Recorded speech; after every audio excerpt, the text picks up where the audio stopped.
ভাঙি পৰিল ঢকুৱাখানা উজনি মাজুলী সংযোগী খেৰকটা নৈৰ একমাত্ৰ কাঠৰ দলং যোগাযোগ বিচ্ছিন্ন বৃহত্তৰ ডাংধৰা পঞ্চায়ত আৰু মাজুলীৰ নয়া বজাৰ 2018 বৰ্ষত ঢকুৱাখানাৰ বিধায়ক নৱকুমাৰ দলে কেইবা লক্ষাধিক টকাৰ ব্যয়েৰে নিৰ্মাণ কৰি দিছিল প্ৰায় 300 মিটাৰ দৈৰ্ঘ্যৰ কাঠৰ দলংখন দৈনিক এই পথেদি শ যান বাহন স্কুল কলেজৰ ছাত্ৰ ছাত্ৰী ৰোগীয়া আৰু ব্যৱসায় বাণিজ্যৰ লোক অহা যোৱা কৰে যদিও বাৰিষাৰ পূৰ্বে এনেদৰে দলংখন ভাঙি পৰাত জমৰ যাতনা ভুগিছে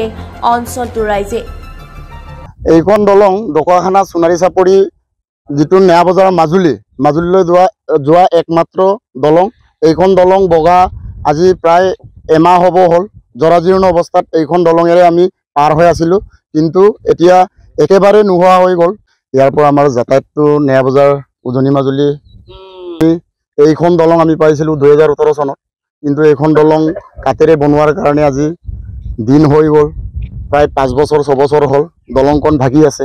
কিন্তু ৰাইজে জিয়াটো ভুগি আছে ছাত্ৰ ছাত্ৰীসকলে স্কুল যাব পৰা নাই গাঁৱৰ ৰাইজে নয়া বজাৰৰ পৰা চাউল কিনিব পৰা নাই কিবা এটা বেমাৰী মানুহ এজনক বজাৰ মেডিকেললৈ নিব পৰা নাই গতিকেলৈ অতি শীঘ্ৰে আমাৰ ঢকুৱাখানাৰ বিধায়ক আৰু মাজুলীৰ বিধায়ক নৱকুমাৰ দলে আৰু ভুৱনগাম ছাৰ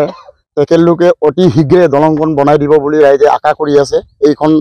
এইখন যদি নাথাকিলে আমাৰ অঞ্চলত বহু কেইখন পঞ্চায়তে আমাৰ ছিন্ন বিচ্ছিন্ন হৈ থাকিব আৰু আমি ভাবোঁ ইমান আমি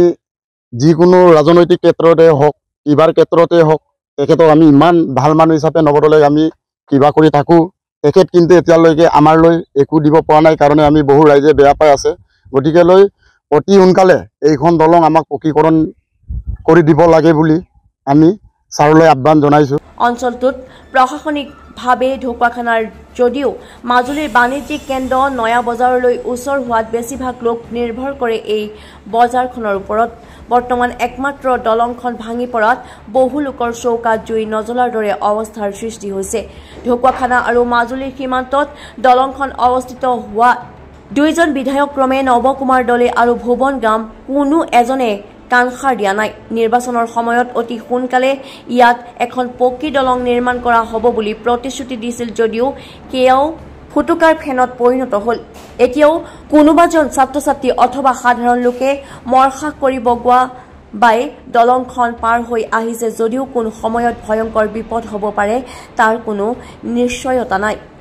সেয়েহে অতি সোনকালে ইয়াত এখন পকী দলং নিৰ্মাণ কৰি দিবৰ বাবে দুই বিধায়ক আৰু নৱনিৰ্বাচিত সাংসদ প্ৰধান বৰুৱাক দাবী জনাইছে ভুক্তভোগী ৰাইজে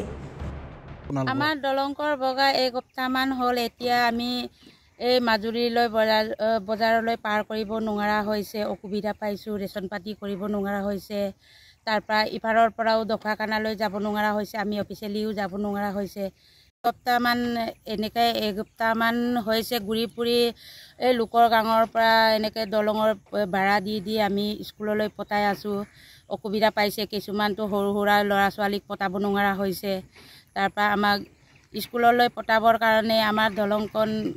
সোনকালে বনাই দিবলৈ আমি কিবা কৈছোঁ আৰু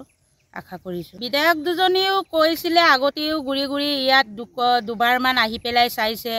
চাই পেলাই আমাক একো এতিয়ালৈকে পকী দলং বনাই দিয়া নাই এই বাগিবৰ সময়তো আমি মাতি পেলাই দেখুৱাইছোঁ আগতো দেখুৱাইছোঁ আমাক পকী দলং সোনকালে বনাই দিবৰ কাৰণে চাৰিঙতকো কৈছে তাৰ পৰা বুলি কৈ পেলাই এতিয়ালৈকে বনাই ব্যুৰ ৰিপৰ্ট নিউজ নাও 24/7